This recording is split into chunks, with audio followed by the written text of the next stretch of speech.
Il y a une poudre blanche qui traîne au fond de tous les magasins de piscine, de bricolage et de fournitures agricoles partout en Amérique. Elle élimine le choléra, la typhoïde, le colis, l'hépatite A, le norovirus, le rotavirus et le giardia dans l'eau potable contaminée pour moins d'1 centime le gallon. Moins d'1 € pour traiter 1000 litres. Elle fait ce boulot sans faute depuis avant la Première Guerre mondiale, utilisée en continu par les unités militaires de terrain, les agences d'aide humanitaire et les ingénieurs municipaux sur tous les continents habités, avec un taux d'élimination des agents pathogènes aquatiques qu'aucun filtre domestique du marché ne peut égaler. Parce que les filtres ne tuent rien, ils attrapent. Attraper et tuer, ce sont deux opérations différentes, et l'industrie qui a passé 60 ans à vous faire croire que c'était pareil valait 14 milliards de dollars l'année dernière. Ils ne l'ont pas enterrée parce qu'elle ne marchait pas. Ils l'ont enterrée parce qu'elle fonctionnait tellement bien qu'elle ne nécessitait rien d'autre. On ne peut pas vendre une cartouche de remplacement pour une réaction chimique. On ne peut pas construire un modèle d'abonnement autour d'un sac de poudre qui traite 10 000 gallons avant d'être vide. On ne peut pas vous faire payer 300 $ pour un boîtier contenant un mécanisme que les magasins de piscine vendent 4 $ en sachet zip, entre les pastilles de chlore et les épuisettes. Le marché du traitement de l'eau n'a pas de programme de fidélité. Il n'a pas de moment unboxing. Il n'a pas d'appareil chromé pour comptoir avec une garantie à vie et un rappel par email pour remplacer le filtre. Une industrie de la filtration domestique à 14 milliards de dollars ne survit pas dans un monde où chaque consommateur sait que la désinfection coûte 1 centime le gallon et se range sur une étagère de garde-manger à côté de la farine. Le marché mondial de l'eau en bouteille a ajouté une autre dimension à cela en 2023, atteignant 330 milliards de dollars de chiffre d'affaires annuel. 330 milliards de dollars. La même année, l'Organisation mondiale de la santé rapportait que 2 milliards de personnes sur Terre buvaient de l'eau contaminée par des matières fécales. Pas dans des villages reculés, inaccessibles par les chaînes d'approvisionnement. Dans des villes, le long des routes, dans des communautés à quelques pas de magasins qui vendent exactement la poudre dont parle ce script. 2 milliards de personnes buvant de l'eau contaminée. 330 milliards de dollars dépensés pour de l'eau potable par des gens qui y ont déjà accès. Et voici le détail enfoui discrètement dans la documentation technique de l'OMS elle-même, publiée dans leur manuel de terrain et protocole d'intervention d'urgence, et presque jamais mentionné en dehors. L'hypochlorite de calcium, la poudre blanche du rayon piscine, et l'agent de désinfection principal recommandé pour l'eau potable dans les urgences humanitaires, les déploiements militaires et les défaillances d'infrastructures dans toutes les régions du monde, c'est la réponse officielle. Presque personne en dehors de la gestion des urgences ne connaît son nom. Ce silence, ce n'est pas un accident. Ce silence, c'est un modèle économique. Je ne vais pas vous dire que c'est une invention nouvelle.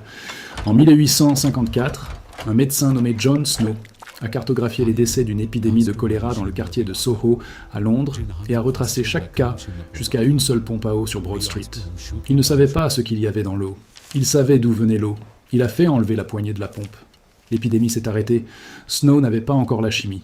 Il avait l'épidémiologie, et c'était suffisant pour prouver que l'eau pouvait transporter la mort, et que traiter la source était la bonne intervention. La chimie est arrivée 54 ans plus tard.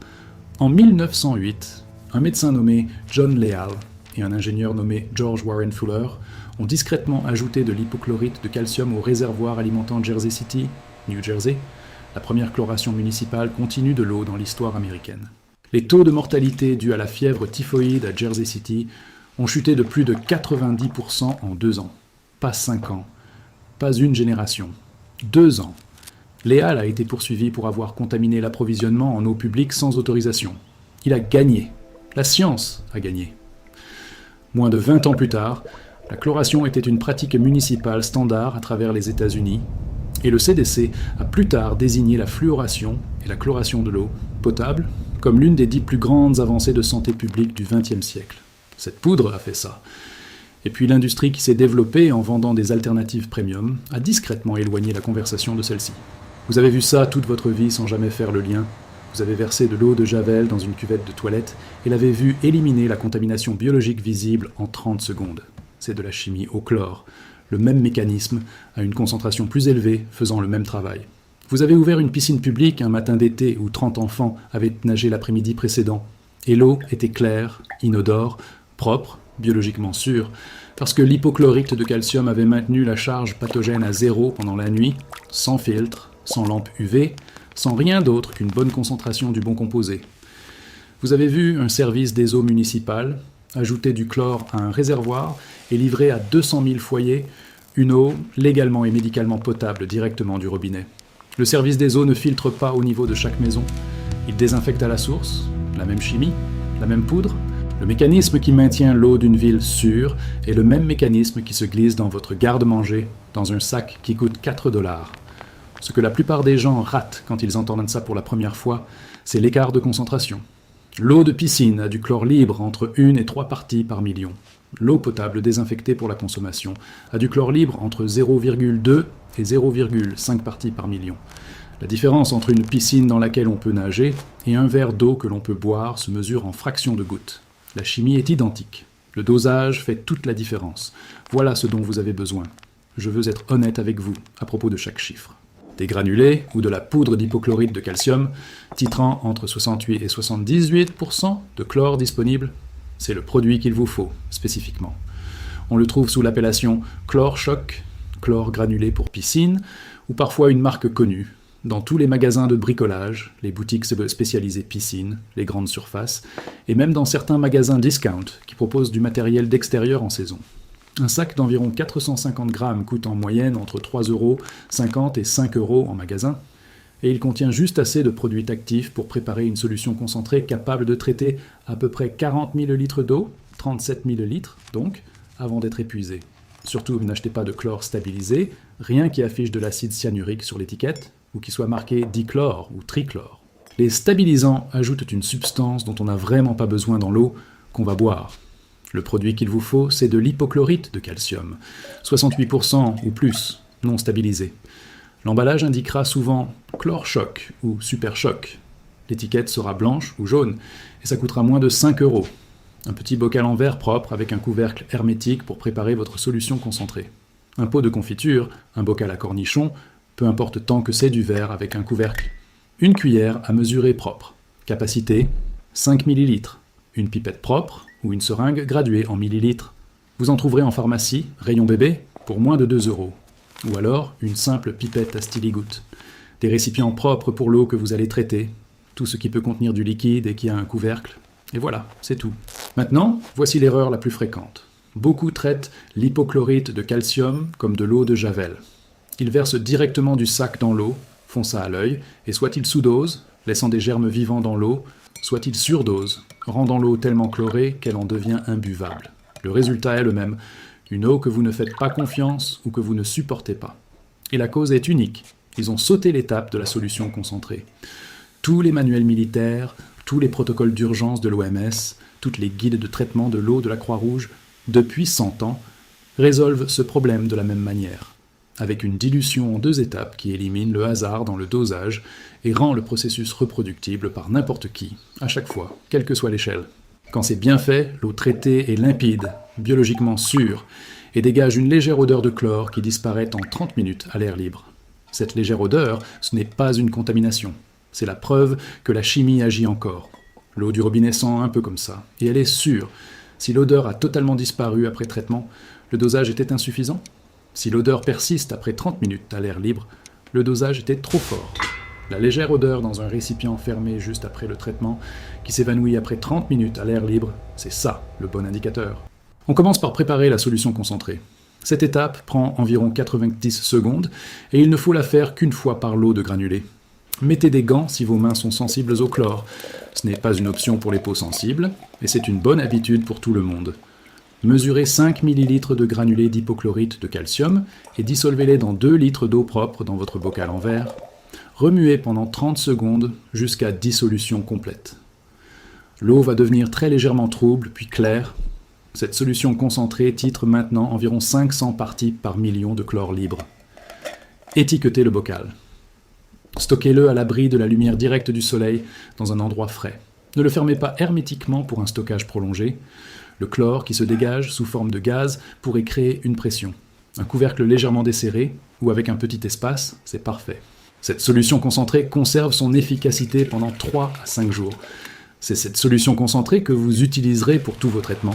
Vous ne toucherez plus les granulés tant qu'il vous reste de cette solution. Pour désinfecter 1 litre d'eau claire, ajoutez 1 millilitre de solution concentrée, soit environ 20 gouttes avec une pipette classique ou une pression complète avec une pipette graduée. Remuez. Fermez le couvercle. Attendez 30 minutes. Ce temps de contact de 30 minutes n'est pas négociable, ce n'est pas une marge de sécurité. C'est le temps minimum requis par le protocole OMS sur le terrain pour éliminer 99,9% des bactéries et de la plupart des virus dans l'eau claire. Ne le raccourcissez pas. Mettez un minuteur et laissez faire.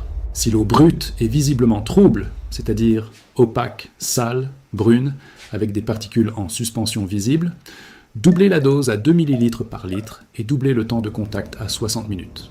L'eau trouble consomme le chlore très rapidement, car les matières organiques réagissent avec le chlore libre et le neutralisent avant qu'il n'atteigne les pathogènes.